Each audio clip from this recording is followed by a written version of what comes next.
Hi everybody, Ben here from Artless Ordinary. So, we will be doing a cloud pour in reds. So I'm not adding any other colours but reds and white.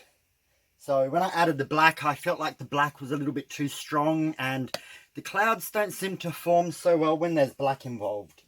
So far, I haven't quite worked out the trick to that one yet, but I will. It's just going to take time. So what I have is, I have Mont Brilliant Red. I have Brilliant Red with a touch of purple in it, just to make it a deeper red.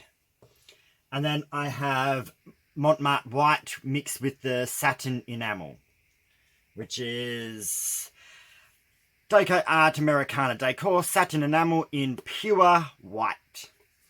So this red is 60 grams paint, 120 grams Australian floetrol, and then just a little bit of water added just to make it a little bit thinner, because I have a feeling that's what's giving me better clouds, is actually having a slightly thinner mix.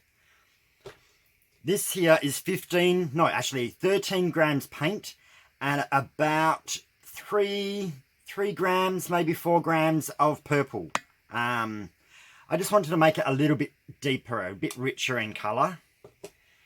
And this is the 30 grams paint, 20 grams satin enamel, and 50 grams floetrol with no water added.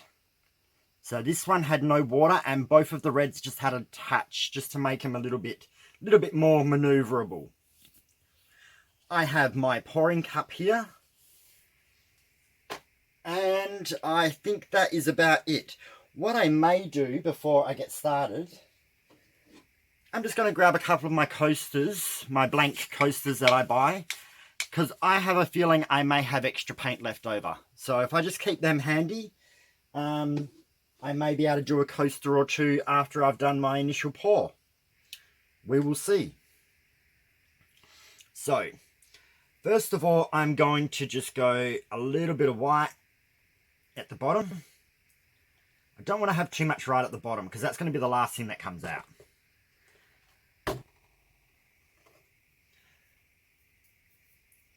There's not a fungus gnat or a little gnat anywhere until I start painting, and then they just appear out of nowhere. I don't know why they do this. I don't know if they're attracted to the smell of the paint, or maybe it's my lighting when I put the lights on. But it's a little bit frustrating. So here is the red. Actually, I might put a little bit more red in. Then I'm just going to go a little bit of the deeper red, not much. The deeper red was just kind of to add a little bit of interest, maybe a bit of contrast in colour. More satin enamel. More red.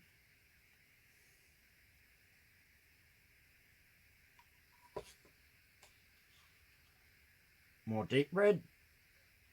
Again, just a bit. More satin enamel. I have a feeling I've got way too much paint here. More red.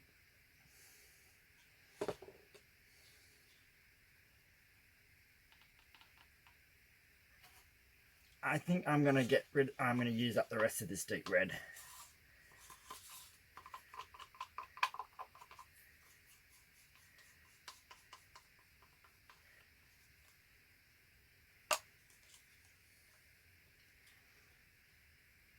More satin enamel. So one thing I'm going to do slightly different this time, and I'll show you in a minute, and then the rest of the normal red.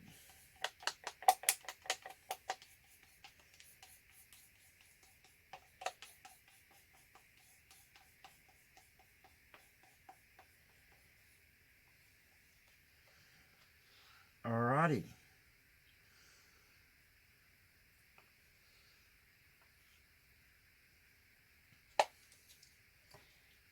Now I'm just going to pour a bunch of this satin enamel, even though I've laid it, just in as a, like that. Just to see if it does anything a little bit different. It may not.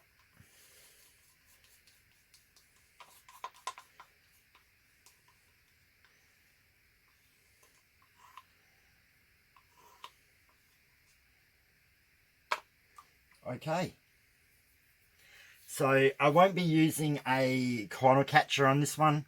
I don't feel it's necessary. But I do feel it's necessary to wear gloves, because otherwise I am going to be covered in paint again.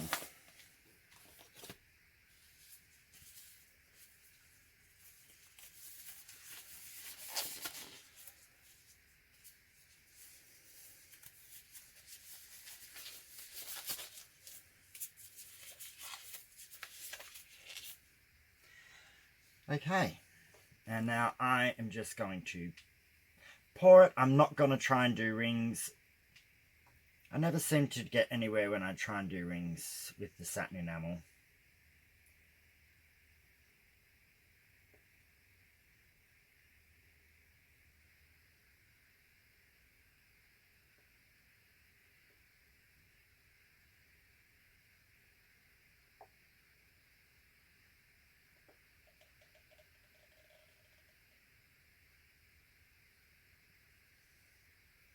I do have a lot of paint. I won't have anything left over for coasters, but it doesn't matter. I'm just going to pour it and hope I get some pretty cool cloud patterns.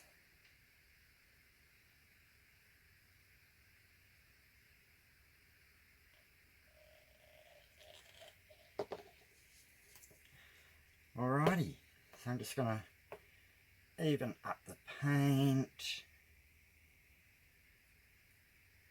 There we go. Give it a torch, because I would rather torch it now than later, I think.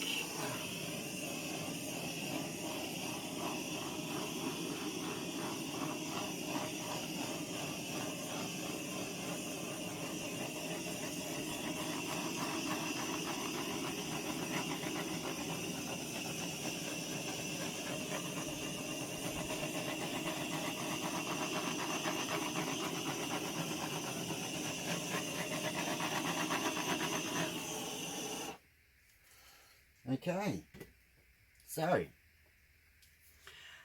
I am going to go side to side, I think, first.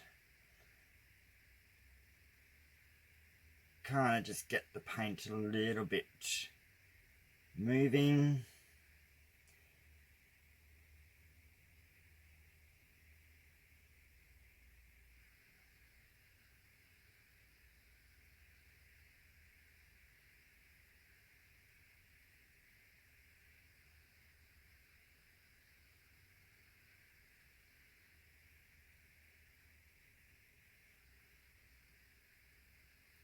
And now I'm going to go over the edges. No time like the present.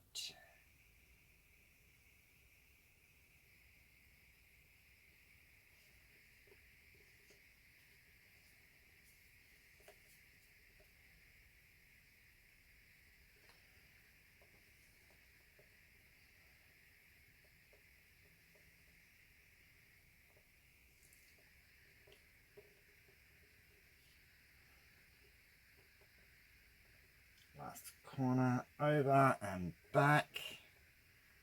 Okay. Now, double check that corner's covered.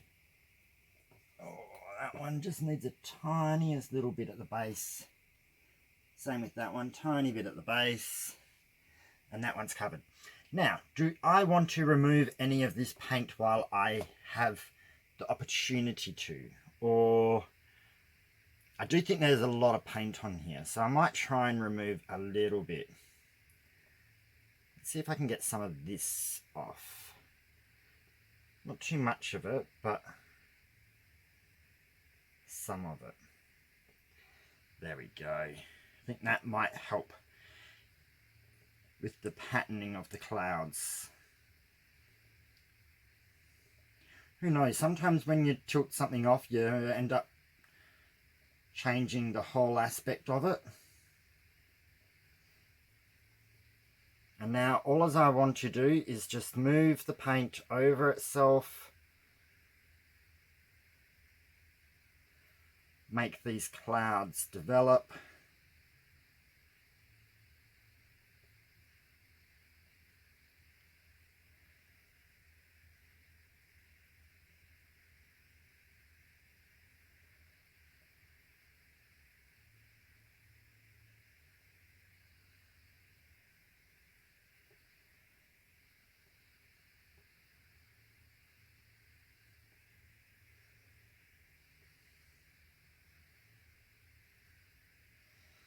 No, I'm changing that pattern a bit too much there.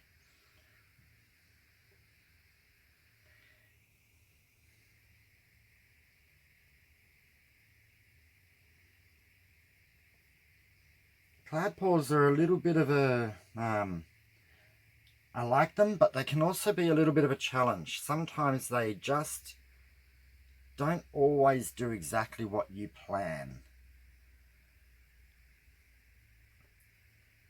And it could also be me tipping the paint off the wrong way. I think I just enjoy painting. This is my chill out for the end of the day. I don't always have to, put it this way, I don't have to create anything astonishing, but I like to. As we all do. We all want to create something quite beautiful, but it's to me, as long as I have fun doing it, I'm kind of not really hugely upset if it doesn't turn out amazing. I am going to retouch.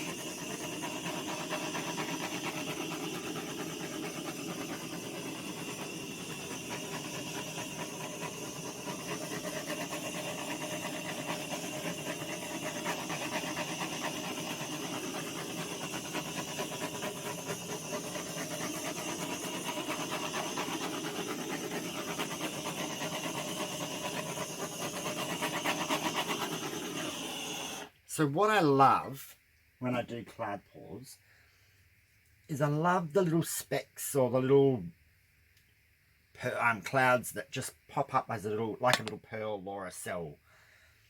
I've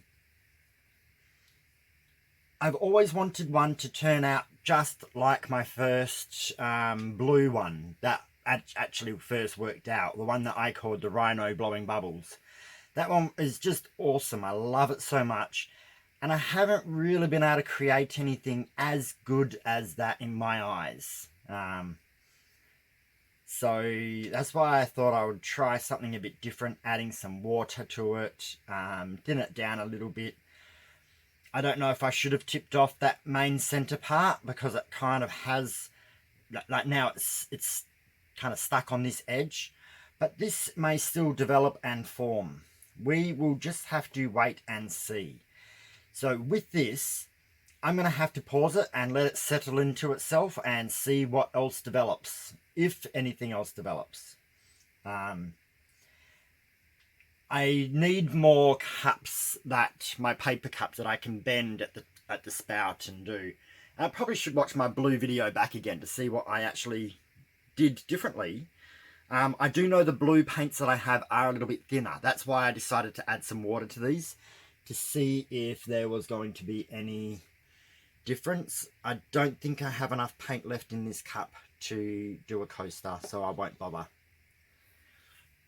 So this I'm going to pause, let it settle into itself and see what happens when I come back.